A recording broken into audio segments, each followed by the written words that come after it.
শেষ শেষ।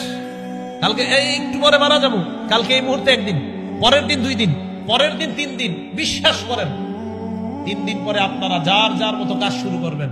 4 দিনের দিন আরিফ বিন হাবিবের জন্য কিছু একটা করা দরকার। আচ্ছা 7 দিনের দিন মিলে গেছে। 1 মাস পরে সবাই সবার মতো। 1 বছর পরে কিসের কে আরিফ বিন হাবিব, কোথায় কে সে কি, সব শেষ। তুমি মরে যাইবা, মরার পর পচে যাইবা, ওটা নিয়ে ভাবো। এটাই তো সত্যি কথা। আমি আপনি মারা যাওয়ার পর আমার সন্তান আদি, আমার আত্মীয় স্বজন আমাদেরকে দাফন করে দিবে। দাফন করে দেওয়ার পর একটু বলবে এই সে ভালো ছিল, সেই ছিল, সেই ছিল। 2 দিন 3 দিন, আস্তে আস্তে সবাই সবার মতো চলবে। আপনার বাড়ি গাড়ি সব রয়ে গেল।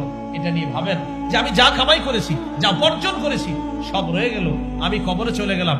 ভাইও আজকে থেকে ভাবেন, আজকে রাতে মাথাটা বালিশে লাগান, একটু সময়ের জন্য ল্যাপটা মুড়ি দেন, কম্বলটা মুড়ি দিয়ে চোখটা খোলেন, দেখবেন আপনি অন্ধকার, কিছু দেখা যায় না।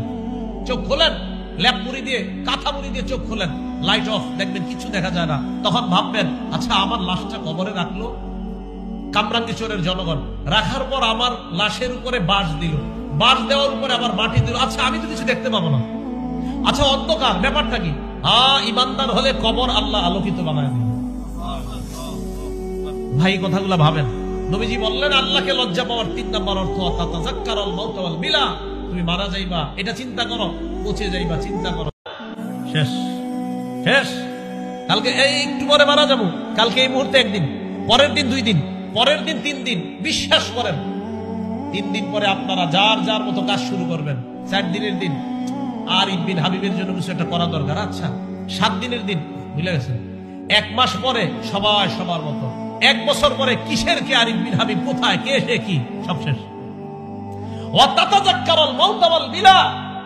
তুমি মরে যাইবা, মরার পর পচে যাইবা, ওটা নিয়ে ভাবো। এটাই তো সত্যি কথা।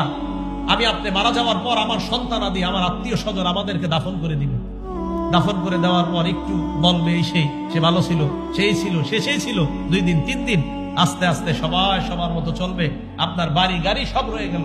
এটা নিয়ে ভাবেন যে আমি যা কামাই করেছি, যা উপার্জন করেছি, সব রয়ে গেল, আমি কবরে চলে গেলাম। ভাইও আজকে থেকে ভাবেন, আজকে রাতে মাথাটা বালিশে লাগান, একটু সময়ের জন্য ল্যাপটা মুড়ি দেন, কম্বলটা মুড়ি দিয়ে চোখটা খোলেন, দেখবেন আপনি অন্ধকার, কিছু দেখা যায় না। চোখ খোলেন, ল্যাপ মুড়ি দিয়ে, কাঁথা মুড়ি দিয়ে চোখ খোলেন, লাইট অফ, দেখবেন কিছু দেখা যায় না। তখন ভাববেন, আচ্ছা আমার লাশটা কবরে রাখলো কামরাঙ্গীরচরের জনগণ, রাখার পর আমার লাশের উপরে বাঁশ দিল, বাঁশ দেওয়ার উপরে আবার মাটি দিল। আচ্ছা আমি তো কিছু দেখতে পাবো না। আচ্ছা অন্ধকার, ব্যাপারটা কি?